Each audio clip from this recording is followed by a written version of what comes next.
March 22, 1977.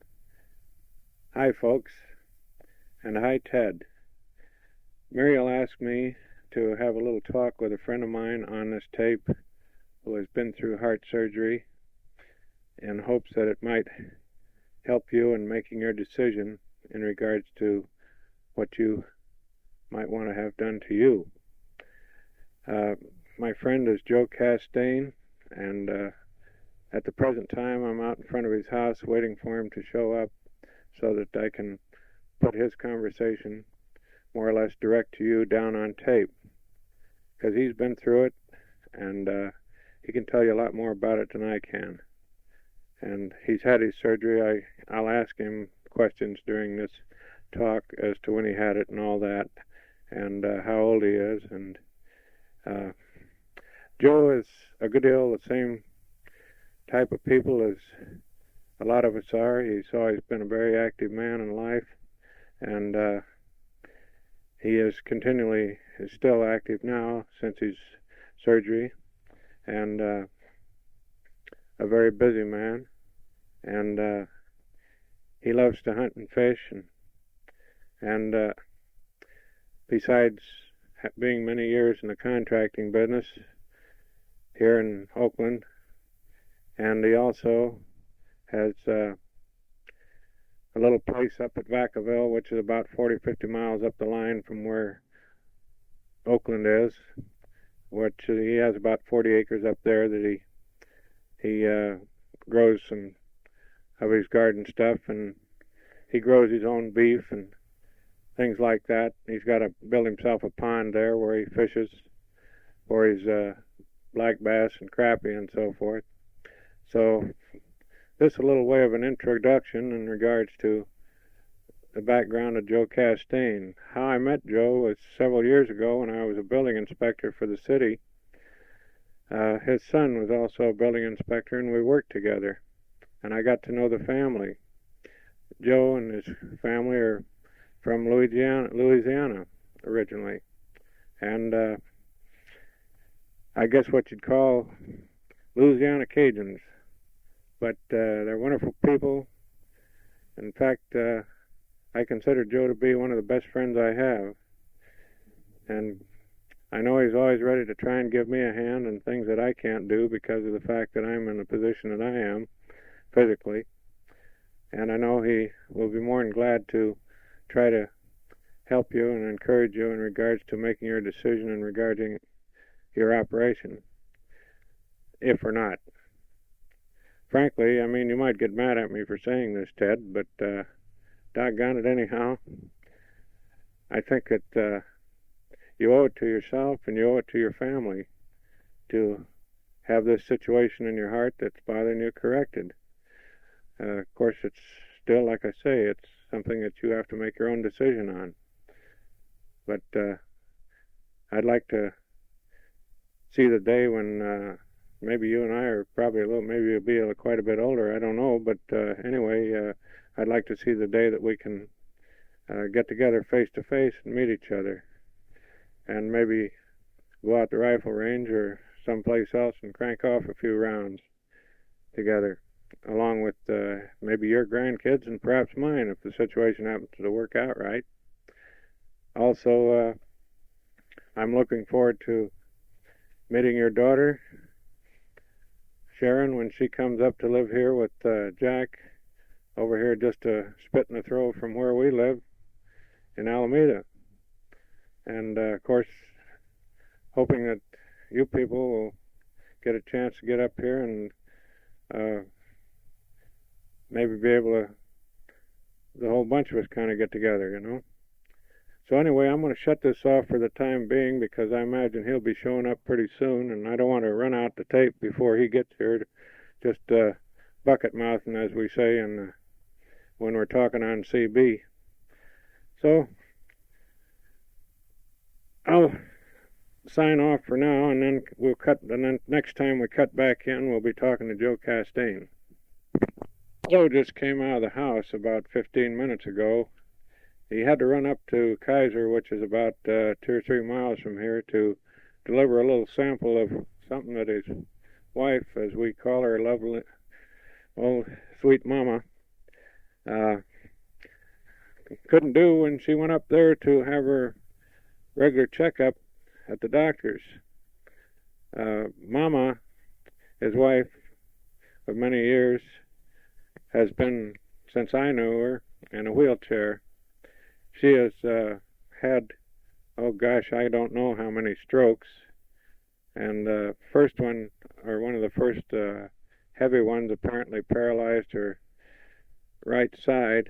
And subsequently, on other strokes, she lost her ability to speak. And then later on, she had a stroke that took her eyesight away from her. And more recently, within the past year or so, she had a stroke that, for some reason or other, it seemed to shake a lot of things loose, and she started talking more and more again.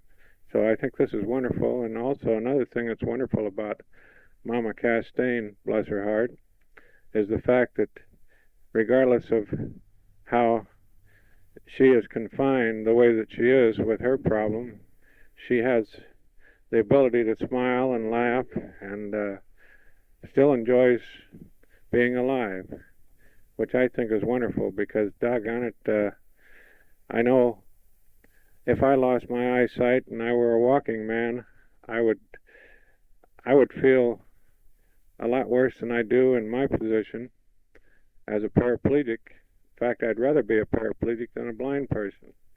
So here she is. She's got both of it. She's paralyzed partially and forced to live her life in a wheelchair and in bed and without eyesight and her limited speech capacities. So I'm going to sign off again because I'm sure Joe will be coming back pretty soon. As I said before, I hope the next voice that our conversation will be with Joe and myself. Well, here we are. I want you to hear and meet a friend of mine, Joe Castaigne. On the air. Okay, Joe. You want to listen to the outcomes of an operation for a heart surgery? Well, here it is. In December 1974, I went to the hospital, St. Luke Hospital, San Francisco, for a heart operation for 3 bypasses. I went in there with severe pain daily and night. And after the operation of January 6th of 1975, we had 3 bypasses. And I stayed in the hospital for 28 days. I take a pneumonia after the operation, but that was due to having pneumonia in December of 74 before the operation. But after the recuperation from the operation, when I went into the hospital, I was taking 18 pills a day to quieten my nerves and keep the heart operating. But after the operation, there weren't any more pills given to me. And up to date, I do not take any pills. I perform all of my duties. I'm out in the street every day, and they can hardly catch up with me. So I don't know what to say to anybody that hesitates in taking one of these operations. And I was born 1907, June the 18th.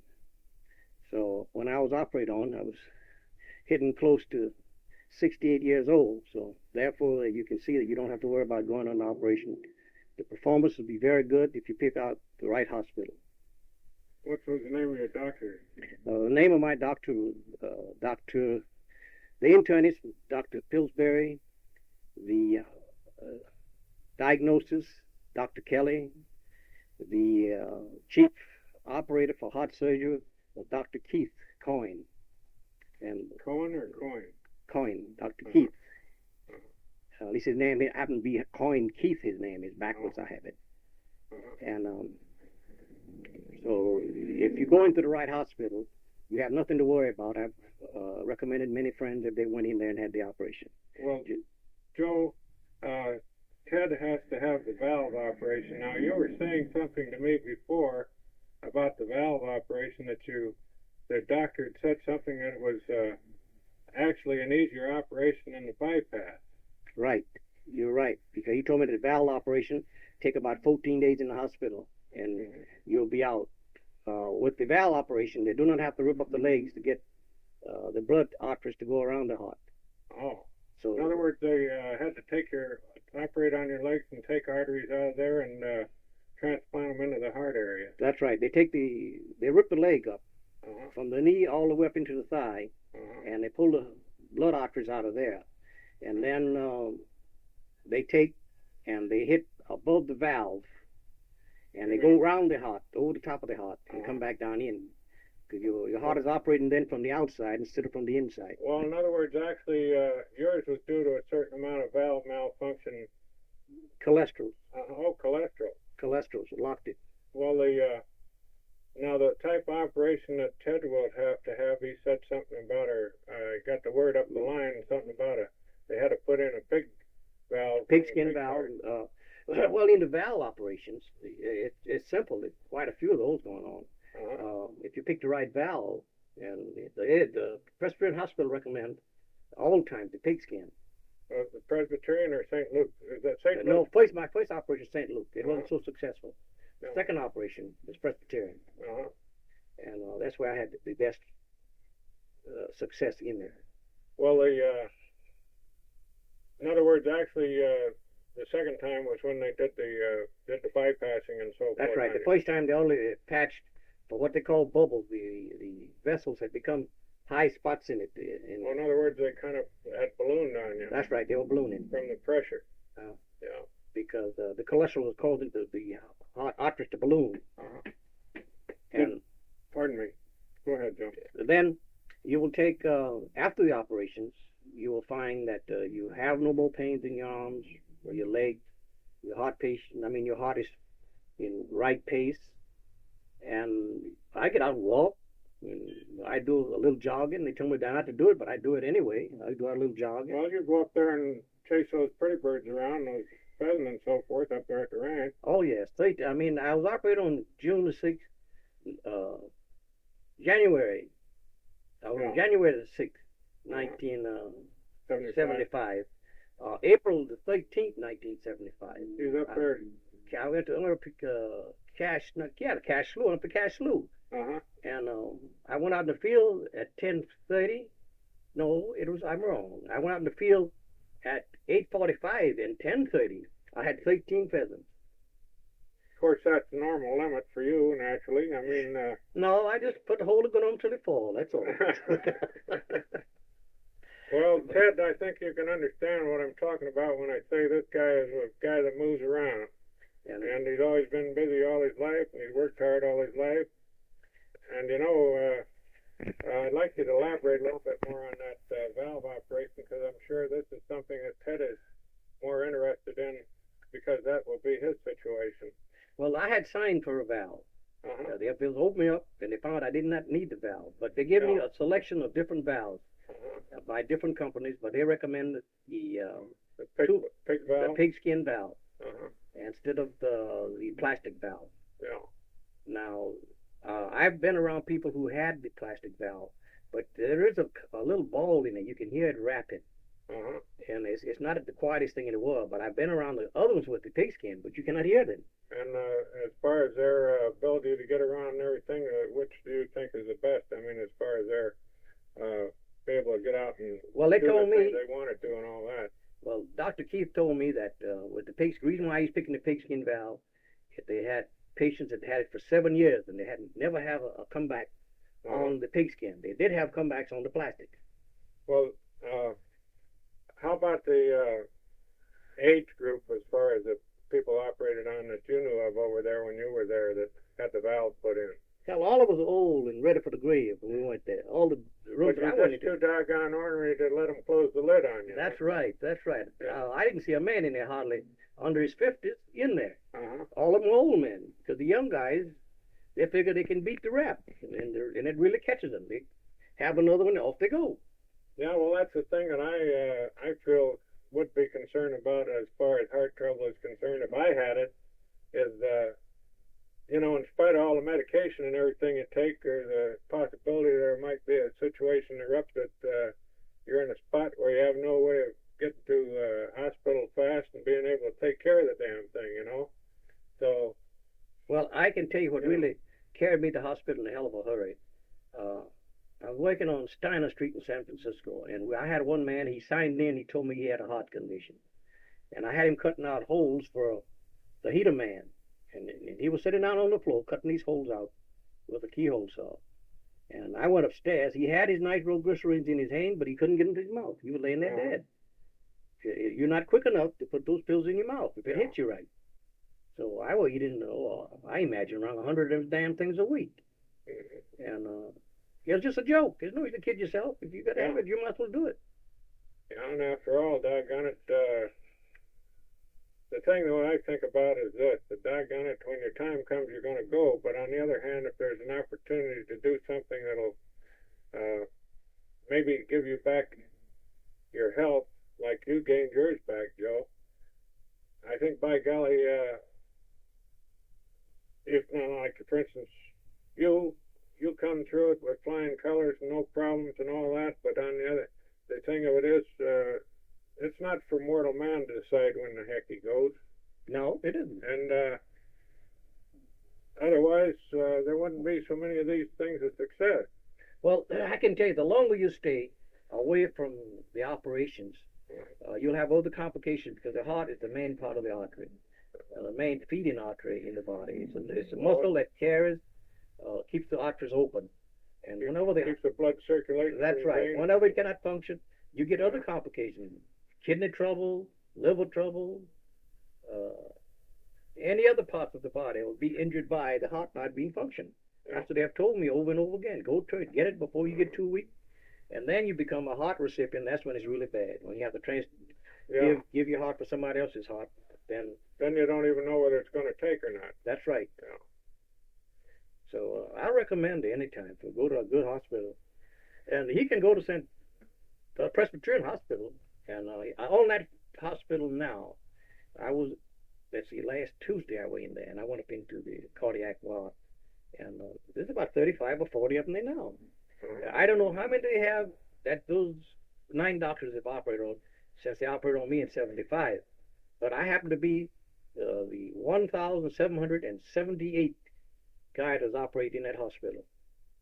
And the day I was operated on, I asked Dr. Kelly how many they had lost in there. And he says, look down the line. They had a big list. Look down the line, and if you find OD, that's how many we lost. I found one OD. Out of all that 100 or 1,000? 1,778. They lost one. They lost a woman. And probably she had gone before so doggone long that there was just That's right. She went in for other complications, like you said. That was the trouble. She went in for a valve and full bypass, and she never made it. And she probably was so beat down in the meantime, she didn't have the strength to pull her through. Well, Dr.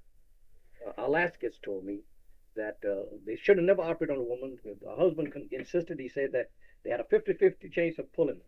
But the hospital didn't want to operate because they thought she was going too far. But they lost her.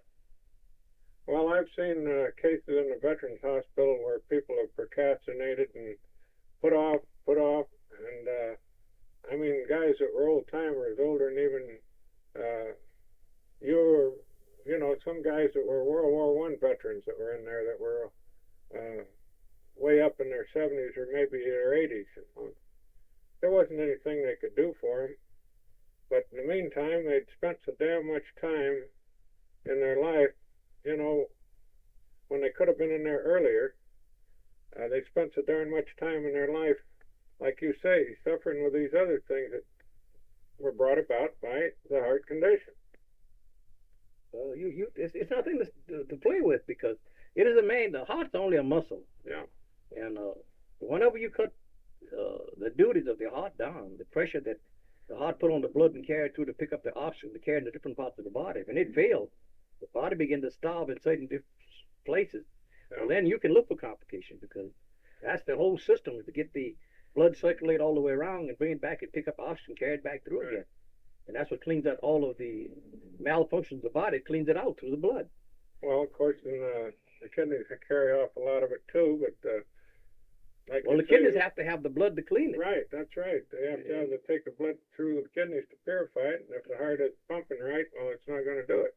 If you have restricted restrictions in there. If the valve is not closing back, if it, and it's what they call in common term poop back. The valve don't close. The blood will go up there, and when it closes back, some of it goes back up. That's what happens with a bad valve. It doesn't close down for it to go forward, and therefore you have to get it to close back. And so they'll carry it to you. They'll show you the whole works of it, how it works and everything else. You go in there. Whatever these operations, all you just ask, and they will give it to you, everything. Well, you know, the thing is about operations now, I guess it, well, you got two guys talking to you, Ted. I think that maybe if we weren't so doggone ornery, we could have been dead a long time ago. But I never had any trouble with my heart. But I'll tell you, there's times when I was down in the hospital there with its osteomyelitis and so forth, I was down so damn far that when I was walking, I used to weigh about 200 pounds, and I wasn't fat. And when I came in down there after being at Livermore for a while, I was down about 136 pounds with my left leg on, which is now gone. And nothing that I could do, it seemed, would cure or clean up my situation so that I could gain back my strength and so forth. In fact, it was almost, let's see, I came into Long Beach where I talked to you people over the phone a couple of times. I came in there in 70, and it wasn't until I was 73 when I had my final operation on my hip to get rid of the osteomyelitis, because of the fact that they had to build me up, and they did a operation in which they amputated the leg to begin with, but they still couldn't operate further because of my condition.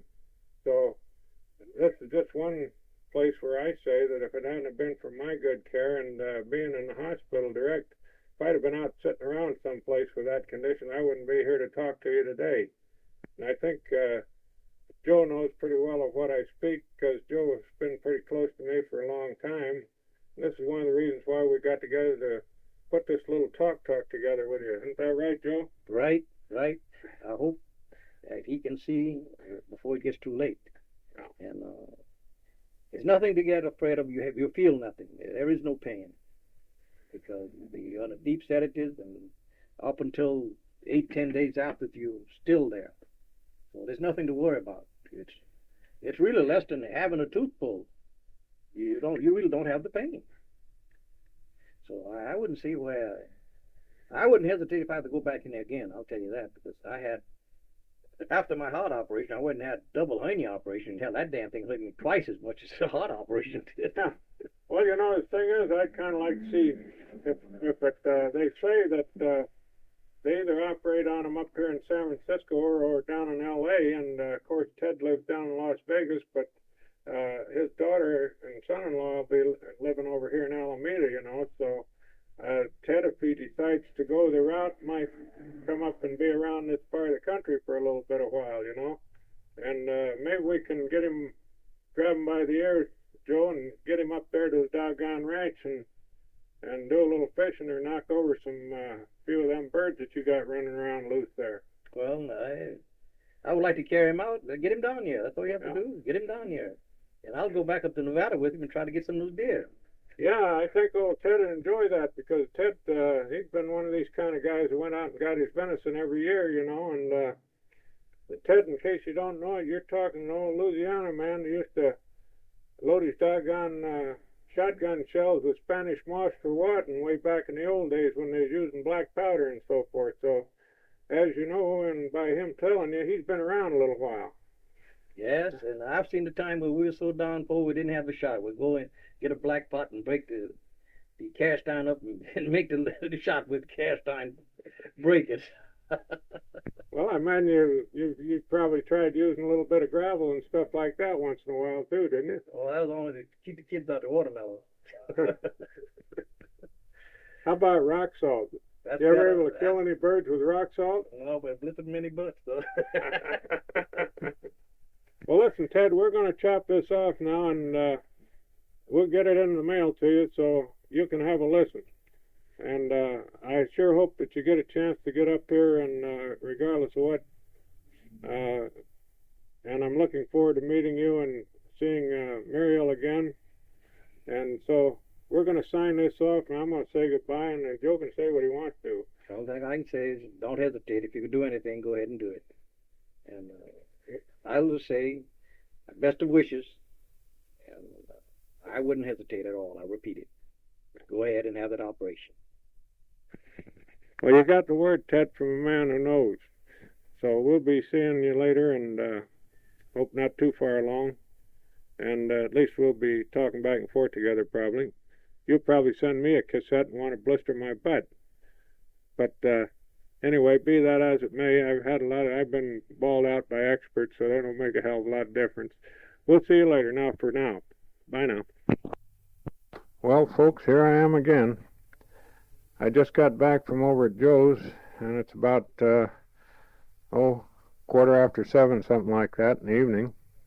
And just got unloaded from the van and went around, come around, and got back in the house here. I tried to get a hold of Jack, wanted to see if he'd got his phone in yet or not, but apparently he hasn't because they don't have a listing. So I was planning on having him come over either this evening or tomorrow night, which will be Wednesday the 23rd. And so it looks like I'll have to call him, not being able to reach him at the house. I talked to him the other night, and he was telling me that he's moved in there and is kind of camping. And so I'll call him up over there at work and get a hold of him, and maybe he can get over tomorrow night, and we can fill out the other side of this tape, and then shoot it on down the line to you, so you'll get it sometime before the week's out. Everything as far as the family and so forth, we're all doing fine here. I don't know whether I told you before or not, but we've got a little girl dog that just had herself a brood of pups about 3 weeks ago. In fact, they're 3 weeks old last Saturday, and by golly, you ought to see the size of these little rascals in there. Christy, my daughter, had a good idea. We bought one of these net-type playpens to keep them in, and put a whelping box in there for her to have the pups in and so on, and so that's their headquarters. And now they're getting up and they're getting out into the playpen and crawling around. And of course, they can't get out of it, but they are kind of looking towards the day when they get their teeth so they can chew their way through the thing, I guess. Fact of the matter is, Eleanor just told me tonight she found the biggest one of the bunch is already getting some of his teeth, and we're starting to spoon feed him a little bit. And so outside of that, and getting out once in a while in the van like I've been doing here, well, hasn't been much real spectacular going on. I kind of hope that I can get a hold of Ted, but a hold of Jack tomorrow, and get him over here so we can fill out the other half of this tape. If I can't, well, I'll maybe put some songs on there or something like that, which you can erase if you want to. But anyway,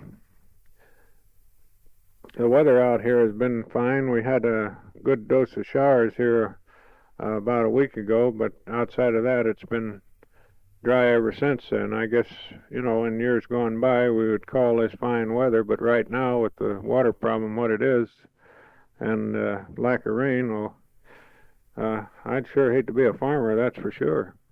And of course, this place here that we're living, this apartment complex, they've sent around notices to all of us telling us that we're going to have to preserve our water and so forth.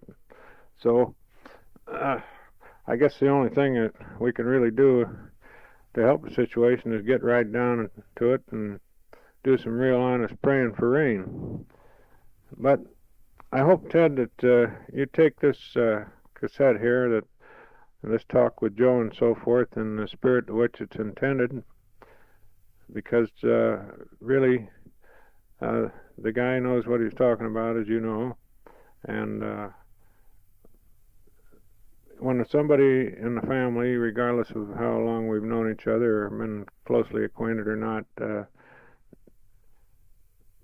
has a problem I feel it's more than fitting that those of us who can help try to do so in the best way we can. And in this situation, this seemed to be the most appropriate way for me to try to help out.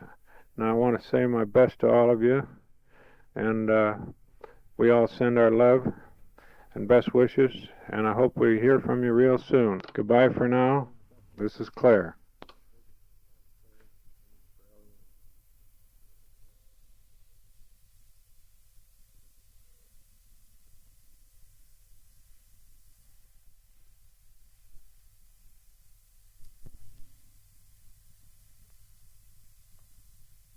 Well, here we are again, folks. I finally got Jack over here. He couldn't get over last night, but he made it tonight, by golly, and so he tells me he's got a little bit of mic fright, and he don't like to talk on the mic too much, but we'll see what we can do to get him to say a few words. He's sitting right here beside me, and tried to loosen up his tonsils a little bit with a little 3.2. So the next voice you hear, I hope, will be Jack's. And I don't want him to just sit here and say, and so forth, so let's try it.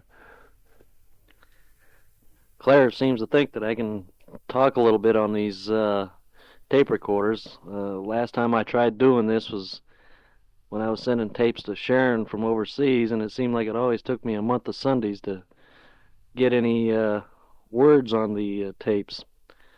Like he says, I guess I got mic fright, and just not knowing what to say, or when you're sitting there talking to a piece of machinery is just not quite as personal as talking into a telephone or sitting down and thinking about what you're going to write or something along that lines. But anyhow, I'm over here at his house now and keeping myself kind of busy over the last few days, like I told you on the phone, Sharon. Doing some unpacking and trying to get some of the dishes washed and few odds and ends just to get that place livable. It's kind of hard to walk around in there right now. Like I told you before, I got the table and the chairs fixed. I did get some dishes washed, but well, since you're not coming up as early as originally intended, I want to take a little bit more time about getting things done. I was in a rush before, but now I got a few more days, so I'll just get it done little by little each night. Stayed up quite late last night. Didn't seem like I get a heck of a lot accomplished. It seems we got an awful lot of stuff in that house. A lot of it I think I want to get rid of. Don't worry, I'm not going to get rid of anything without checking with you first. But as soon as I get into some of that stuff, like I just don't see any point in keeping, like I told you, the TV tray and some of these other pieces of junk that we got. Maybe I can hold a garage sale. I doubt if I could sell some of this stuff. It's in pretty bad shape. That one couch I am definitely getting rid of. John, the guy I'm always talking about, he'll be selling us a living room set. It sounds real nice. I haven't seen it yet, but as soon as he does, or gets a chance or finds out where it's in storage, he's going to show it to me. And I don't want to pass it up if it's good stuff. I think $300 is a pretty good bargain deal for a couch and chair and love seat that hasn't ever been used. But that remains to be seen yet. What about this penicillin garden you got growing in your refrigerator? Yeah, I told you about that.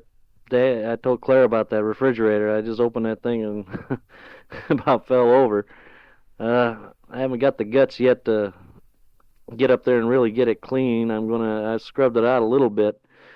It's gonna have some Clorox and another scrubbing out to get the Clorox smell out of it. But it'll take some doing. Eventually, I hope to have it clean before you get down here anyway, but it looks like quite a job. I do have a refrigerator, the one that they did have in there already. So that was all nice and clean and in operation. So I got a place to keep cold food. As soon as I get the refrigerator fixed, I'm going to go out and buy a whole bunch of meat and fill both freezers up so that we'll have plenty of meat when you get down here. The John's going to help me put in an electrical outlet in the pantry I was telling you about this weekend. We're going to plug it in and just leave the refrigerator in there. There's a lot of room in that pantry, more storage room than we ever had in the house in Newport News.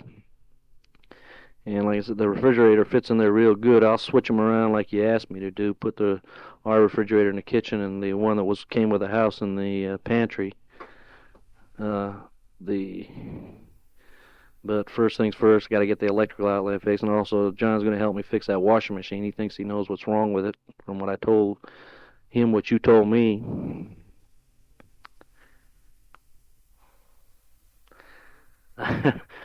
Here's Clare. I'm just running out of words. You know, guys, he was just telling me the other night about how he was busy shoving furniture around the place and everything, and getting everything the way he thought it ought to be and so forth. I can imagine he'll probably do some more shoving around when you get up there, Sharon, because, you know, a woman always kind of likes to figure out how she wants her furniture spread around her house herself. And I can just imagine he'll probably be doing a little moving when you get there. You know, he's doing pretty good for a guy that's got mic fright. He's keeping the old needles bouncing up in the air. I don't know what this thing's going to sound like, but we'll play it back before we send it, you know. And if it's too bad, we'll do it over again, even if I have to keep him here till 1 o'clock in the morning. So I'm going to pass you back to him. He just lit up a cigarette, and his hands aren't trembling or anything, so he must be pretty calm.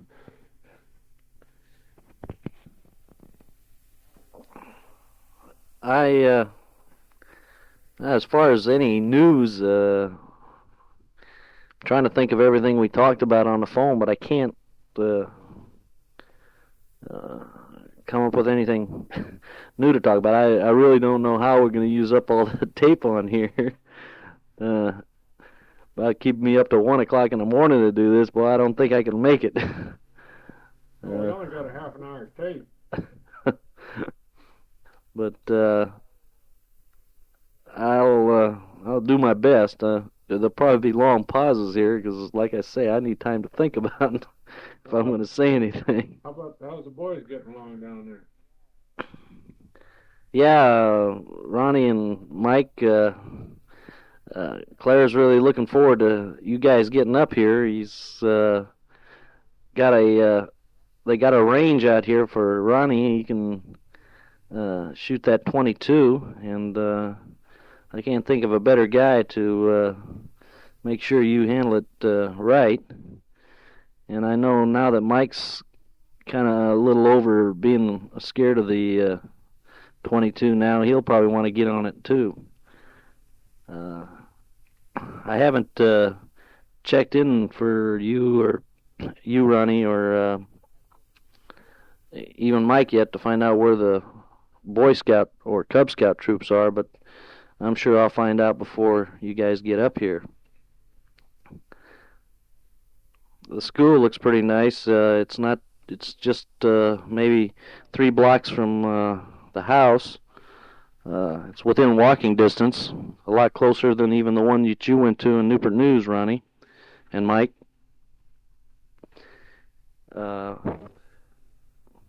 Doesn't look as new and as modern as that school, but outside appearance are deceiving. A lot of times they're pretty good schools on the inside. It looks like it's been around for a while, but I think you'll like it. You already got some friends up here that are looking forward to seeing you. John has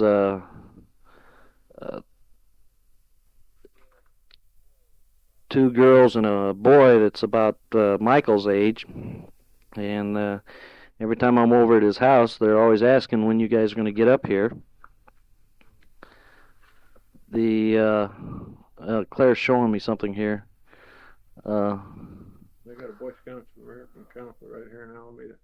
Yeah, he was just showing me where they got a Boy Scouts of America Council here in Alameda. Where the troops are located, I don't know. I'm sure they have one in the housing area somewhere. They got enough rugrats over there to make up about 100 of those troops. So there, I'm pretty sure we'll be able to find one not too far from where we'll be living. Like I did tell you on the phone, Ronnie, there is I have seen kids walking around in their uniform, so there's got to be one around there somewhere. I'm gonna I need to regroup. Like I say, I can't think continuous thought. I'm gonna turn you back over to Clare here and let him have a few words. This is the first time I ever heard a Navy man didn't have much to say, and said so much to do in the way of saying it. But oh yeah, there's Boy Scout troops over here and Cub Scouts and so forth, or whatever you call them. I don't know. There might even be campfire girls, but of course you fellows wouldn't be interested in that, would you? But anyway, like I say, we got the address here of the council and the phone number, and I'm sure that when you fellows get situated out here, well, you'll be able to call them up on the phone and find out where the troop is headquartered nearest to you. I used to be a Boy Scout myself one time years ago. I guess maybe your dad was probably a Sea Scout or something, That's probably how he got in the Navy. They shipped him over and made a Navy man out of him. Well, he's kind of catching his breath here a little bit, and Ellie and Christy are in the other room there taking care of these pups. That's something you fellas are going to have to come over and take a look at when you get out here, is these puppy dogs. Might even be able to talk you into taking one home with you. Of course, I guess your dad and mom would have something to say about that. I'm going to hand you back to your dad now and let him take another shot at it. I don't know about the dogs. If Smokey and Mittens get up here, they might not like having the competition around. Cat? Yeah, we got 2 cats. They're really enjoying it down there in Vegas right now. They were quite happy with Newport News, and now they're happy with Vegas, and I guess we're going to have to dislocate them again when we move them up here. But I'm sure they'll adapt. They're getting to be quite country travelers, just like the family is. How old are the cats? I guess Smokey is about 4 years old now, and Mittens, I don't know. He showed up while I was overseas. I don't know if he was a kitten when they had him, or whether he was a full-grown cat. I guess he's about a year old. I guess he was a kitten, wasn't he, Mike? I think Mittens was always considered kind of Michael's cat. At least he torments that thing enough to make it his cat. Yeah, cats aren't too bright. They keep coming back for more. Don't kid yourself about cats being bright. You don't adopt cats, they adopt you. No.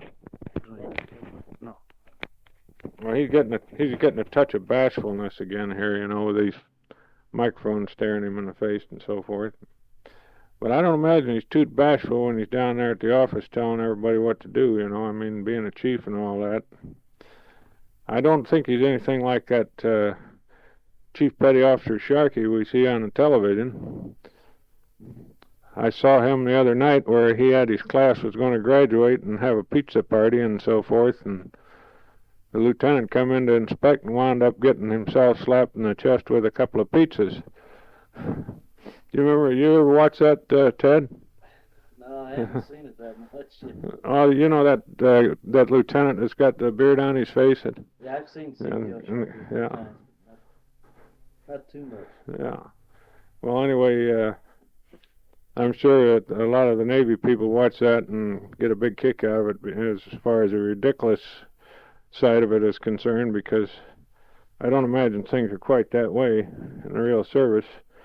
I know from time to time I've seen pictures as far as the Army is concerned, and these series and so forth, and I don't know, but I don't believe in some of these things that some of these guys pull off in no way could happen. And especially I know when I was in pre-flight training down at Santa Ana, and similar situation in the barracks and all that, they didn't go for any funny stuff at all. I mean, we had times when we'd be shook out of the sack about 2 o'clock in the morning, and they'd get us up to have a GI party. And you know what a GI party is? Well, that's where all the sweepers man their brooms and grab the mops and everything, and they mop down all decks fore and aft and all that stuff, you know.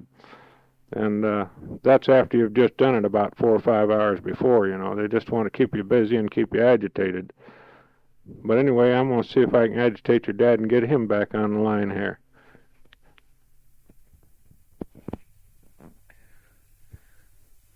I guess, well, Claire should know by now that I'm a better listener than I am a talker. As you all know, I don't talk a heck of a lot, and getting into this tape is a little hard for me. I guess it's just trying to keep a running train of thought of things to talk about. Well, one thing about it, Jack, is you don't have to worry about them talking back at you. That's true. That's true. We went to Mare Island a few days ago. I had to give a brief on some projects we're working on. Like I told you before, I really enjoy the work I'm doing up here. It's been one of the few duties that have been really worthwhile. It's a pretty challenging job, and you do some traveling up in the Bay Area here anyway. Get up in Vallejo and down to San Jose and over in San Francisco, visiting incoming ships and stuff like that. It's all in all, I think I'm going to enjoy the tour. It's probably going to be a fast tour for me, unlike tours that I don't enjoy that seem to drag by. Like that Washington, D.C. tour. The work was interesting, but I tell you, that place was a dump. Your housing over there, or the place where you worked? Well, the whole area, just the area of Washington, D.C. is jam-packed. Well, jam-packed, and just the housing wasn't that bad. We were in substandard housing, but it wasn't. It was livable, it was comfortable, and it was, you know. Well, just military on top of military on top of military. Yeah, just one big bureaucratic conglomerate. Well, you know, one thing about the Bay Area here, though, is that everything is within, not too long a distance as far as your home base is concerned and where your quarters are, as far as the Navy bases that I know of anyhow. And, of course, most all of them, you take, like, for instance, Hunters Point and Mare Island and, of course, T.I., and which is part of Mare Island, and also, like you spoke of Vallejo there, and NSD and NAS, they're all old Navy bases, have been around here for quite a long time. So it's just like the Presidio over in San Francisco. I mean, in the Army, it's been there since, even prior to the turn of the century, I believe. So all this stuff is pretty well established, and still it's spread out enough to where there's not a great big conglomeration altogether like probably there would be, like you spoke of back in Washington, D.C. Think so, Ted? I mean, Jack? Yeah, well, Alameda here is kind of a city of its own. It's not into, yeah, it's it's an island for one thing. It's off from the city of Oakland, and just like a lot of the quaint little towns you see back east. Back east, you don't have at least not in the Norfolk area, you don't have the big city life like you do here in Oakland. When I first hit Oakland, I told you how just the hugeness of it just kind of had me shaking for a while. But Alameda is, once you go through that tunnel from Oakland to Alameda, it's just like a difference of night and day. You go from a big city, hustle and bustle, to a kind of a sleepy little town that's pretty quiet and not congested, and just all in all, just a quiet little city. Well, actually, I believe the Naval Air Base here is one of the main. Well, you might put it down that Alameda is a Navy town. In other words, if the Navy closed down the Naval Air Base, well, there'd be a big drop as far as the the economy of the town is concerned. And incidentally, they don't call it a town; it's a city. But it's they've probably foregone putting up any high-rise buildings because of the fact that they're sitting on an island and it might sink the island. I don't know. But of course, over in Oakland and San Francisco, we've got a lot of high-rise stuff. And well, I think when you guys get up here and get the chance to travel around, you'll find a lot of places around the area here that I know I've been through and seen in times gone by, and things that'll interest you very much.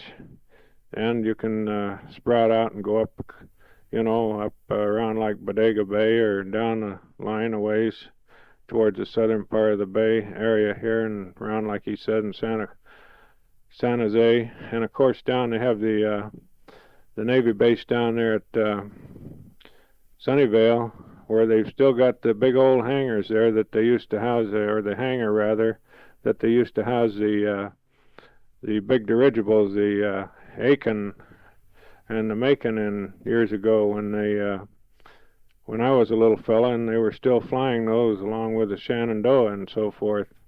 That was back during the time when the Hindenburg came over from Germany and put in there to moor on the mast at Lakehurst, New Jersey, and blew up, burnt down. And of course, then the Shenandoah went out. I don't know what happened to the Macon or the Aiken. Do you, Jack? No, I don't know. But anyway, these things are things that I grew up with around the Bay Area here, and as far as I can remember seeing those big old gas bags flying around, and every once in a while, when I was a little fellow, we'd hear a doggone airplane come over, and we'd look up and watch it till it was out of sight, And of course, I can take you over to a place over here in Alameda, or that is over in Oakland, which is, we go down and cross a little bridge and get on to what is called Doolittle Drive, and I can take you out there where the old offices were of the original Oakland Airport, and show you a plaque where some of the early birds that were real adventurous souls started taking flights off across the Pacific and so forth. And back when they had airplanes that they had to be practically a flying gas tank to get any, extended mileage out of them at all. And of course, some of them took off, didn't make it. I guess they didn't go on the plaque though, probably. But I know Amelia Earhart did, and Charles Kingford Smith, and a few of the others. So there's a lot of history around this place. Of course, as you know, California was owned by Mexico before our people moved west and kind of took it away from them. And that's why we have a lot of Spanish names, of course, around the area, like Alameda is a Spanish name in itself. And down what is now the main part of town in Oakland is where the Peralta brothers and the old Don Peralta, who was a sergeant in the Spanish Army, they used to have their they'd herd their cattle in and butcher them, and then they had their tannery down in that area. And old Don Peralta, he got a grant. This was how it originated originally, the Peralta area. Don Peralta got a grant of land from the King of Spain for his service in the Spanish Army. And in those days, that grant extended as far as he could ride in one day's time from one point to another on a horseback. So that covered most of the East Bay area. And then when he got older and he died, he left it to his 4 sons. Of course, he had some daughters, but daughters didn't count too much in those days, I guess. So anyway, there were 4 different grants to the sons before the thing was taken over by our country. And then when the squatters moved in for quite a while, there was quite a in the early part of Oakland and probably San Francisco, there was quite a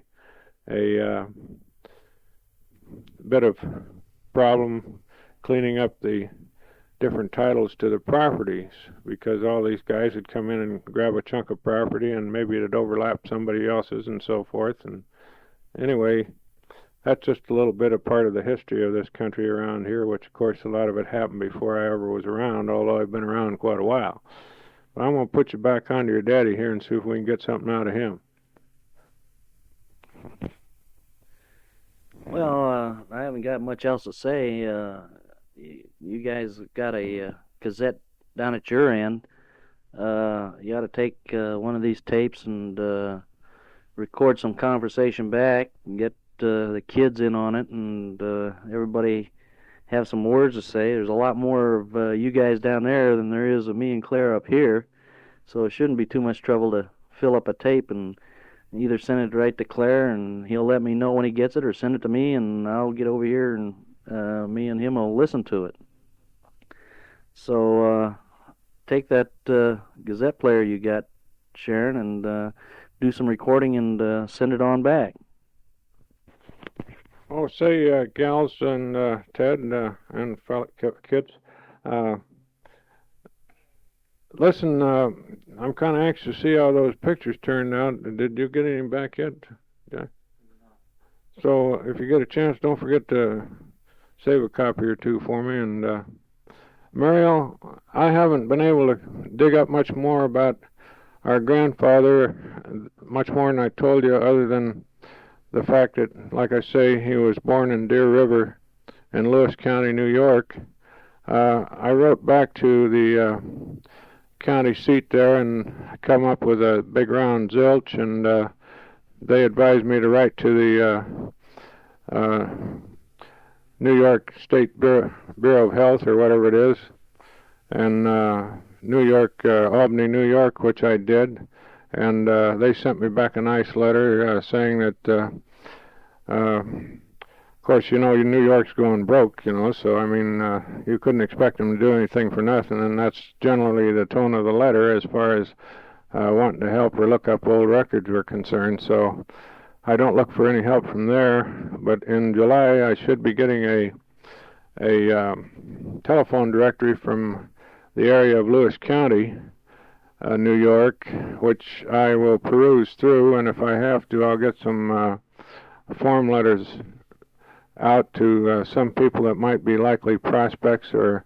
in some way related descendants of either the Gould clan at that time, which would be around the 1860s when he was born, you know, and also, or of the Lawrence clan, of who he was either adopted into or his mother married this fellow by the name of Lawrence, because I know there's one letter that I have a copy of that was written in 1895 by a fellow that called himself Lawrence, Almond Lawrence, and he was a stepbrother or half-brother, and he was about 13 years old at the time, so we might be able to catch something from that name there.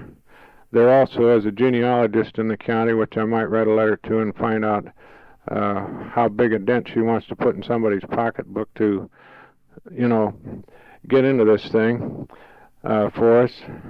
But I think we've got about all we need to know about Uncle Martin.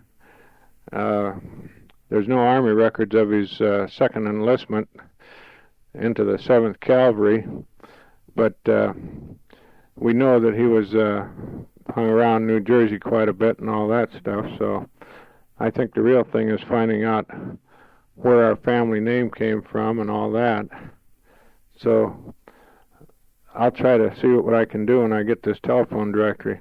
In the meantime, it looks like we're shaving it down pretty close to the end of the line here.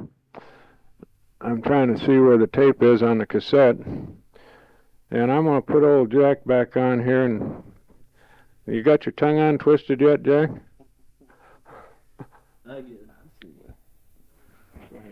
I guess I can close now, I guess, and say goodbye, y'all. And I want you all to know I want you to hurry up and get up here.